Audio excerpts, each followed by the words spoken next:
Hello everyone. I know it's been a long day for everybody, so I'll try to keep it as short as possible, but try to cover all the points as well. So, Audrey Truschke is a well known public intellectual, academic, and social media activist. She is a professor at Rutgers University, a member of American Institute of Pakistan Studies.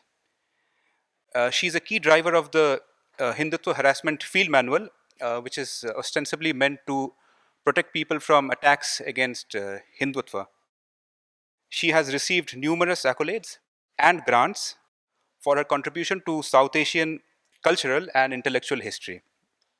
At the same time, there are allegations that through her scholarship as well as activism, she perpetuates blatant Hinduphobia. Truschke, however, dismisses such allegations. She labels all her detractors as trolls or Hindutvavadis. That is the term she uses. And she has often claimed that she has been targeted by Hindus for belonging to the wrong color and the wrong sex. So, in our essay, what we do is we analyze in depth some of her key positions on Mughal history, Aurangzeb especially, Hinduism, Hindutva, and modern India. So, during our study, what became clear is that she is very uncomfortable with the idea of a strong Indian state, a theme that we have seen earlier also in the other heads that were discussed. And she's also uncomfortable with the idea of dharma in India. So, in this specific presentation, I'll just cover two of her key academic positions. So, just a quick look at what is revisionism. So, revisionism, it has its root in Marxist thought. So, this is basically you're looking at existing conclusions and adding newer sources, newer evidences to try to get a better understanding of the past. It often leads to reinterpretation of historical accounts and challenges established views, mainstream narratives, as well as popular misconceptions. It has had its good uses also because it has helped in providing a better understanding of indigenous people in former colonies like America and Australia. So while revisionism is a good thing, when it is taken to extreme, driven by either by ideology or some kind of an agenda, it leads to what is called negationism. So people are made to doubt sources, and some people they deliberately mistranslate text and derive questionable conclusions. An example of a very with something all Indians can relate to is swastiks, which is associated with Nazism. So the word Hakenkreuz in German was translated as swastika very mischievously, and this has taken a life of its own. Examples of full-scale negationism, for example, Armenian genocide, the genocide of Native Americans, Jewish Holocaust. So these were actually denied for a very long time. Some still are, and there's a lot of literature which I've given a few references. People could read that. In an Indian context, there have been attempts to present a particular narrative which downplays much of the violence and persecution faced by people in the last millennia. Truschke, this is where she comes in. She has actually carried forward this tradition of negationism, which we have tried to show with evidence. So she propagates an alternate history of India where the persecutors, the religious persecutors, are shown as blameless and often benevolent, while the victims are blamed for all the ills which are facing Indian society today. So, what are some of her key positions which we have covered in our essay? So, she claims of temple destructions and iconoclasm have been vastly exaggerated, and mostly by proponents of Hindutva, that it's all a figment of Hindutva imagination, that even if something did happen, like an odd temple raising or two, the motivation behind it was not religious per se, but driven by real politic. And the Islamic invaders, they picked up the practice of temple destruction from Hindu kings themselves. This is one of her key positions. So I will cite all the evidence at a later slide. She says that Aurangzeb perhaps destroyed maybe a handful of temples, and that the evidence is quite thin, that it was part of the British divide and rule policy, and that is how this whole thing came about of Islamic invaders destroying temples. Now, there's this book called Maasir-e-Alamgiri. It's an important source which is about the life and times of Aurangzeb, and it very squarely contradicts her claims. It was written 3 years after Aurangzeb died by Saki Mustaid Khan and Inayatullah Khan Kashmiri, who was Aurangzeb's secretary. So he made the entire records and archives available to the author, Saki Mustaid Khan. And this work actually details a lot of imperial orders, a lot of records of temples which were destroyed during Aurangzeb's reign. So I'll just give you one specific example to show that this earlier claim that a few dozen temples, how that is wrong from this text. So this is in 1680. So you can look at the details. So what this means is, if you add up all the numbers, these instances are very specific, very detailed. I mean, the information is unambiguous, and there is nothing fragmentary or incomplete about the evidence which I had cited earlier. I mean, these are taken from that book. It's a old Persian text from Aurangzeb's time, and in 2 months, 238 temples were destroyed. So this is far greater than the so-called few dozen temples which she claims in 4 decades. So why does she do that, and how does she actually explain this inconsistency? Because this is one book that nobody can actually, she's used it herself, as I'll show in a later case. So what she does is, she denies the credibility of this entire book. So she says that the author Khan has a habit of exaggerating, and but why she thinks so, she does not tell us that. Uh, the fact that the author had had access to the royal archives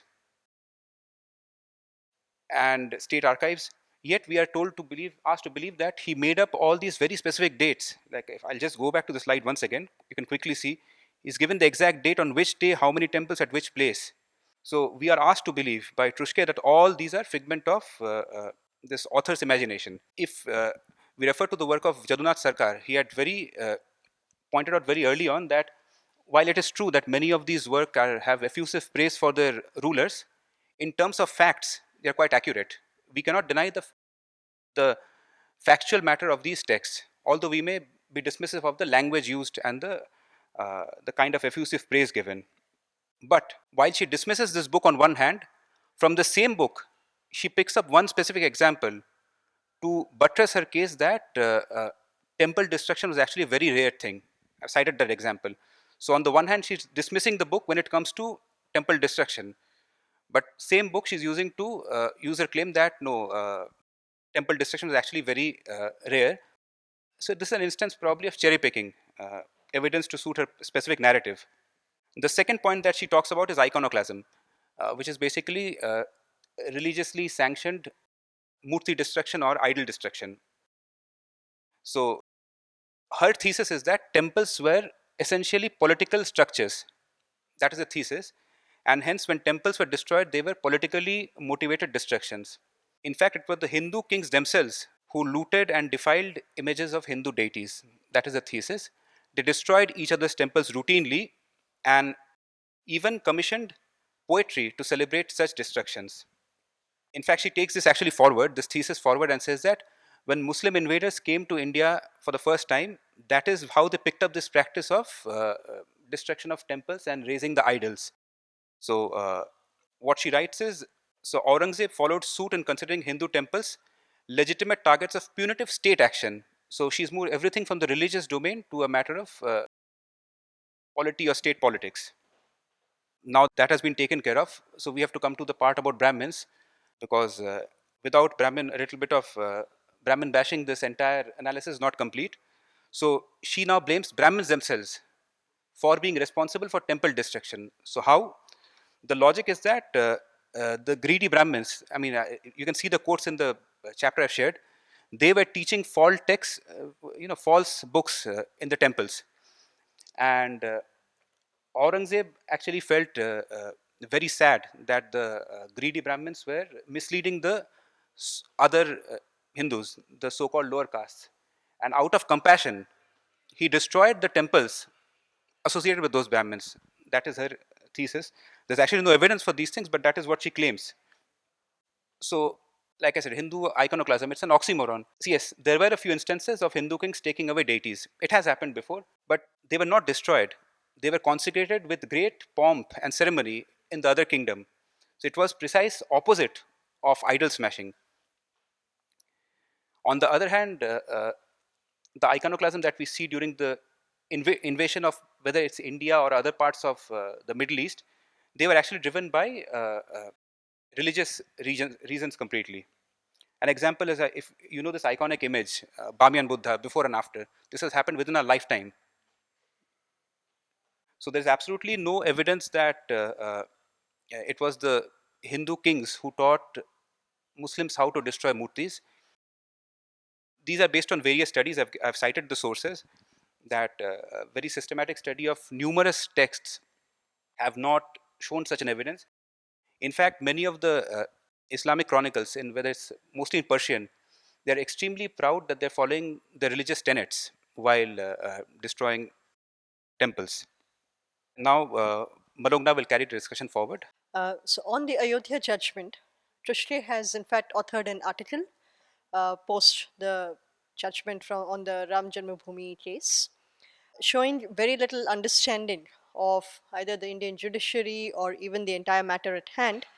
She has cast aspersions on the judges of India's Supreme Court and has said that the judgment copy is devoid of any history before the 19th century. In fact, she says that I mean, it's amazing that she claims to be a Sanskritist and has a background in Hinduism, while she says that Sri Rama is not even a historical figure to begin with. And thus, the onus now lies on the Hindus to first prove his historical existence. What Truschke seems to not have read in the 900 odd pages of the judgment are various sections considering the verses from sources such as the Skanda Purana, Ayodhya Mahatmya, and so on, which build on the association of the place under dispute in Ayodhya with the birth of Sri Rama. Truschke's scholarship in pre-modernity is further called into doubt, while she makes her scorn for Hinduism and its practitioners obvious when she remarks that most Hindus did not, I quote, did not much care about Ram's birthplace, an apathy indicated by the sheer lack of attention to this issue in pre-modern texts. Truschke's analysis in the article is, in fact, at times so infantile that she is actually counting the number of times the word Hindus is mentioned in the Supreme Court judgment and says it's been mentioned 299 times, while the Muslims is spoken relatively lesser, that is 174 times, and hence, the judgment is partial towards the Hindus. So, while of course such silly barometers, which are supposed to constitute judicial fairness, is shocking, it becomes further clear that Truschke's issue is not whether the Supreme Court, has defined Hindus or Muslims or whatever it is, but I think the issue comes from recognition that a group of biased, motivated distortionists such as herself increasingly no longer find currency today, right? So that is why in the judgment copy, when you have the unearthing of all the pillars which were previously there in the existing temple, the previous temple, all of these which are there when they have been pointed out, Truschke instead accuses the Hindus of using sophistry in terms of presenting evidence for their case. So the evidence is not being considered on its own merit, but instead the Hindus are being accused of sophistry for presenting that evidence. Further, she seems to be rehashing notions from colonial scholarship, where she perpetuates the idea of the Ramayana being an imaginary work. And thus, by modern legal standards, the Hindu claimants have no compelling evidence regarding Ram's life and birthplace. Another section that we have considered in the paper is Truschke and her episodes of mistranslations. One particularly stands out. So, Audrey Truschke has a long record of translating words from Sanskritam to present a colorful tone of passages from key Hindu texts, and in some case, even manufacturing what she wants to read into a text. Despite her claimed expertise in Sanskrit, The numerous examples of Truschke's translations call into question not only her ability but demonstrate a prejudiced gaze. Consider, for instance, the 2018 episode where Truschke, when she was translating passages from the Ramayana to attribute to Devi Sita, lines which were a complete fabrication and not even present in the original Valmiki text. Referring to supposed lines 6.102 to 106, Truschke claims to use the Sanskritist Robert Goldman's translation and says, Devi Sita loosely, I quote, loosely called Bhagwan Rama I quote, a misogynist pig and uncouth, I end quotes. So when challenged by many to produce the exact lines in the Valmiki Ramayana from the text to back up her claims, Truschke said that she has been using Goldman's translation.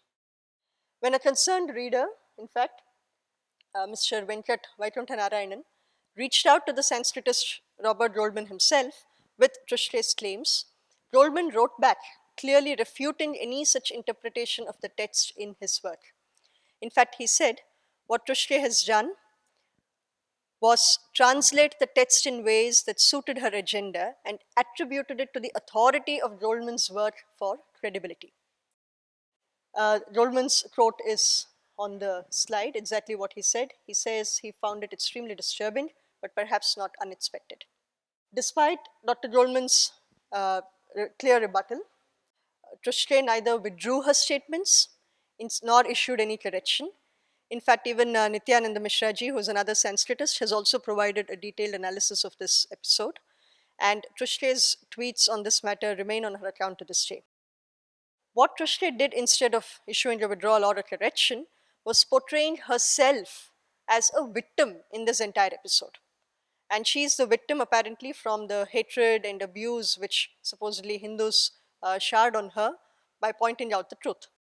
So she's written in the wire that she did not, without addressing specifically the origin of her translations, instead she comes across as somehow being proud of the controversy, and shockingly, and one even wonders at her delusions when she tries to compare the situation to the original in the text, and she being in a place similar to Devi Sita. Truschke has in fact frequently resorted to victimhood, and this has become a rather predictable part of her modus operandi, which also calls into question if it is all a part of her strategy to garner more reportage and eyeballs. So in our paper, apart from these two and what Shubhadeep has presented, we have cited all the evidences. Thank you. A very good evening to all of you. I'm glad that I've been invited to speak on one of the topic of the book, of which all the 10 of them are necessarily very important and certainly cater to an aspect which we all young Indians and also those who have progressed and read all the works of all these scholars, considering them to be something of scholarly nature, need to look at. Now, given my background, I do come with a background of architectural education and urban design. Plainly speaking, someone may find that what an architect or a person of architecture has got to do with history. But I always do say, whenever I'm in a public gathering or somewhere, when I'm given to speak around history, I do say that perhaps architects and historians ka jan janmantar ka rishta hai, because what we will build as architects today will become the subject for the historians in the future. So it goes on and on. So what was done in the past by architects is being read by us. So somehow that always had brought my interest into the subject. But in the era of social media, I was certainly very alien to social media, and I came into it only in 2017, where my first encounter with Audrey Truschke happened. And just like a very naive guy, always thought that, oh, fine, it's social media. So it's a place where you can interact, you can discuss with the people. And of course, given that they're scholars and whatnot, they will revert back, or maybe there will be some course of discussion or debate around something. So the first instance was the debate around Hinduism and Hindutva. It was back in 2017 October.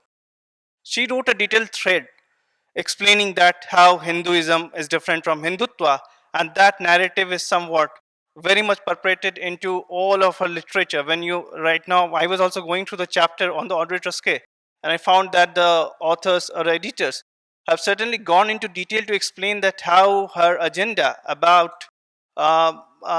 about vilifying Hindutva is a prime focus. Now, she made a case that Hindutva was an idea which emerged when the fascism and the Nazism were brewing up, and that somehow led to led Savarkar and the other nationalists to come up with the idea of Hindutva. Now, she also built a case that Hinduism is something which, as a term, were coined. Certainly, it's a fact that it was coined in 1830s through an affidavit. So perhaps there was no such thing called Hinduism which was existing before, as if there was nothing called water, so we were not drinking water. Certainly, Hinduism was existing, and Hindutva certainly didn't emerge in 1920s as she was claiming to be, because the idea of Hindutva, or like how many people may like to look at it as Hindu nationalism, is doesn't goes back only to Chhatrapati Shivaji Maharaj in form of Hindavi Swaraj, but it goes back to the establishment of Vijayanagar Empire, because it was formed as a surgent, a strong opposition to the Muslim supremacy, and that is how the empire got into being, and the legacy was continued by the Marathas, and so on and on. Era was the 1920s, and but before that, mind you, most of these people, including Dr. Tharoor, including Audrey Truschke, and many of them do say that Hindutva as a term was introduced for the first time in the booklet written by Veer Savarkar, but that's not true. That's very far from truth, because it was for the first time spoken in 1892 by Chandranath Basu. But his idea of Hindutva was very much different than what Savarkar was trying to convey for. Savarkar's idea of Hindutva was more about opposing the political Islam which was emerging. The era was 1920s, where Hindus were betrayed at the hand of the Khilafat movement. A lot was happening. Indian Muslims were mobilized to fight for a caliphate which even the Muslims of Turkey were not looking to safeguard. So they were completely mobilized. The Mopla genocide had happened, and a lot were happening. Savarkar was back there in the cellular jail, and the incidences what he saw made him to come up with the idea that there has to be a notion of Hindu nationalism per se, or Hindutva, and he defined it very, very booklet of Hindutva is very profound, and it goes very well in nature. Now, Audrey Truschke goes on to blame Hindutva for it being it's very racial in nature. It is casteist. But again, when you start looking into the facts of Hindutva, many traditionalists, or the people who espouse for the traditional ethos of the Hinduism, may not like what really comes out of the mouth of Savarkar, because he says that Varnashram needs to be disbanded. It needs to be demolished completely. So how they are perceiving the Hindutva to be, including Audrey Truschke, is certainly not whom she is saying to be the founder of Hindutva, that is, say, Veer Savarkar, the wrongly even thought of so. Now, I did take care to define the whole thing in a matter of thread, a longest thread. I do have this habit of writing long threads on Twitter, which goes on to 100 tweets at times, and it will long chain of tweets. I did that. I went into the explanation in terms of the linguistic event that uh, Hindutva is Hindu plus Twa. Hinduism is Hindu plus ism. Now, what does Twa stands for? Twa is something, it necessarily defines you to be in a state of something to which it's added. Like if you add Twa to Nari, it's Naritwa. It means that you are in a state of being a Nari. Likewise, when I say Hindutva, it necessarily means I'm in a state of being Hindu. So perhaps in a time when Sri Ram is pleading for something, it is also a Hindu nature. But the moment he is angry with Samudra and he picks up the bow and arrow to do what he do, that also is Hindutva. So necessarily Hindutva cannot be categorized into being pacifist or someone aggressive. It's just a very basic nature of a Hindu, that is Hindutva. Now when it comes to the idea of Hinduism, Hindu plus ism, it certainly was added, as Truschke says that in the 19th century, it's 1830s, the affidavit came to and brought the word called Hinduism. But ism was always used as a term for a movement what West saw as a derogatory idea back then. That's where ism stood for. Later on, when a lot of art movements arose, we got modernism, we got we got deconstructivism. There were many more ideas. Now, what is very interesting in this idea of ism, they all cater to a singular idea. Deconstructivism can't merge with modernism. While when you say Hindutva plus Twa, it talks more about the diversity. So necessarily Hinduism, though people may not like it, but what the Britishers brought in as place was more of an oxymoron. But yes, idea of Sanatan Dharma was existing from quite long. Now, other other point what Audrey always emphasizes upon is that, and I came across it very recently, only 2 years back. It was more that the idea that Hindus also demolished a lots of structure of Buddhists, and she wrote a very interesting paper about it. That paper is around 45 pages or something. I read it. I tried to understand her whole thesis about it, that what's wrong there. Now, I saw that she is linking back to the work of D.N. Jha. Then it happens like you start scratching and you will find, and there's a lot of deposits of lot of corruption which has happened in the past. Now, we heard a lot about Romila Thapar, but we have to give credit to Romila Thapar, but that she now disagrees that Pushpamitra Sangha would have demolished so many stupas, like the kind of allegation which are made against Pushpamitra Sangha. But Audrey Truschke somehow doesn't agree to it. She also builds a case that Nalanda was not destroyed by Bakhtiyar Khilji. Now, how does she do it?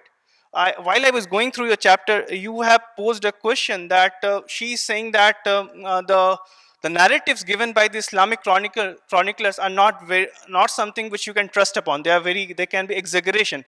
Actually, in this paper, you have put the question, but in this very paper which I'm talking about, here she has answered that why you can't trust them. She says that Islamic chroniclers generally have this tendency to exaggerate. Now, if you pick this strand, then unfortunately the whole history of Islam will get debased, because the first narrative or the biography of Prophet Muhammad, peace be upon him, was written around 200 years after he died. That's in 632 he's supposed to have died, but the first biography appears around 800 something, the work of Ibn Hisham, which exists in the form of a hard copy with us. Now, the first hadiths do appear again all around in 9th century. Now, we are made to believe that bin Qasim, actually I had the discussion about this with Dr. Els recently during Earth Literature Festival. So, bin Qasim is said to have arrived in 712 AD, but the first text to talk about the Battle of Sindh, not bin Qasim yet, appears in 892 AD. It means after 180 years. So who would have been hero of that civilization? You will not talk about him for 180 years. It is not possible, because the world is knowing how to write, how to read. Then, for the first time, bin Qasim is elaborated more detail in Chachnama, which appears to be a text of 13th century. It's a 500 years gap. So yes, Islamic chroniclers have been exaggerating, but if you take that stand, then the whole history of Islam will start to get debased. Now, other point what she says, that while this text that supports the case of Bakhtiyar Khilji having demolished the Nalanda, it is written by Minhaj is the name of the person who wrote the text. He writes this text after listening to a narrative given by two brothers rather, in Fargana. Those people were actually with Bakhtiyar Khilji while this all was happening. She says that because it's a second-hand account, because the guys who were the part of the campaign have told the narrative, so it can't be trusted. Now, fair enough, 40 years gap, but they narrate it after a 40 years gap. Now, if you start looking at the geography, now there are 3 universities which are claimed to be broken that time or ransacked. Now, she says that Nalanda is the only place which exactly cannot be located. But while someone is coming from Delhi, so there will be a sequence. There will be Nalanda, then Urantapuri will come in the last, and the one more university is there, which is Vikramshila. So that will be the sequence. You will have to first cross the Nalanda, then you will go to the second, and then you will go to the third. So the first university is not named, the first place is rather not named. Then she talks about one of the Tibetan monks who comes in, right? And she uses him as a defense that if Nalanda was destroyed, then how did he come over here? But that guy himself writes in the Tibetan text that Nalanda was not too full of its glory how it existed. And thus we are talking about Truschke. They used to call Truschkas, the Turks were called something like that. The Turks were still raiding the place. The continuous raiding was still happening. So certainly the place was not at peace, and there was a continual raid by the Islamic invaders that was ongoing. She again, it's very ironical that she talks about the fatwas of farmans of Aurangzeb, and then says that, though he may have ordered, but maybe that this many temples may not have been demolished. But for this again we need to go back to where these guys to come from. So many people do call these people Mughals, but they're actually not Mughals. I don't know how many of you are aware about it. They call themselves Timurids all the time. They have been abusing Mughals left and right. When you read their biographies, whether it's Babarnama or it's the work of Humayun, they are just not very happy with the Mughals. Mughals are the people who do come from the lineage of Genghis Khan, and those who come from the lineage of Temur, they call themselves Timurids. So Genghis Khan is in a fifth lineage of a common ancestor of all of them. There is Tunamai Khan, and the 10th lineage is Temur. So it's like this: Genghis Khan, Temur over here, and there is one. Now Temur has made himself too different from the Mughals. He is a highly Persianized person who is too much into learning the Persian. So now this also gives you a reason that why Mughals were so much into, or Timurids rather, to be very honest and clear, were too much into Persian than any other language. Now, Taimur's biographer Yazdi, the person who wrote his biography, he says that Taimur's ultimate aim was to spread Islam, demolish the structure. He is stating it outrightly. Three fathers visited the court of Akbar in 1580. They are the Portuguese. They are some European fathers. They visit the court of Akbar, and they say that the mazars have appeared over the demolished Hindu temple. So they are making this observation. So how come Audrey Truschke is saying that nothing like that would have happened? So this was very much in nature of the civilization, or rather the society by which they were coming from. In fact, when you read the text in a document of Babur himself, while he was entering Kabul, so he has a lot of opposition from a lot of tribes. They are not letting him in. So he's in similar habit of making the tombs of the skulls, and he's again talking about the idolaters. And there's a part in the book where you have mentioned that Audrey Truschke is translating it in some much more different way than Jadunath Sarkar has translated. What is very interesting, and actually there was a point which was raised that why we should not read Persian and learn Persian, rather we should learn our language. But I do take the word of Jadunath Sarkar. Jadunath Sarkar had said to his pupils, he wrote a letter, or rather he had given an address while he was retiring, and he said that you need to know the language of the authorities. So because Mughal history is something of my interest, so language of authority was certainly Persian. I took the thing to learn Persian, so I learned Persian, and I have gone through that text, and there the word exclusively uses kafir. That's the word, quote, kafir, unquote. So kafir doesn't be translated as how Eaton has done or how Audrey has done. It certainly means the people who are not Muslim, as simple as that. So there is no amount of doubt which can say that the Aurangzeb has any intention to protect any temples, or he had, because if you start reading his fatwas, he even goes on to talk about just putting a ban onto the Hindu celebration. There's a long list of the bans what he has also spoken about. So how can we expect that he will not do even? And come on, Audrey is trying to play a victim card of being a female and whatnot. But we have seen all kinds of things. So perhaps we should not buy. Certainly, we should not buy these kind of arguments given by the people who are not very clear how to read the primary sources. And yeah, Thank you, and it's really a nice work. Thank you.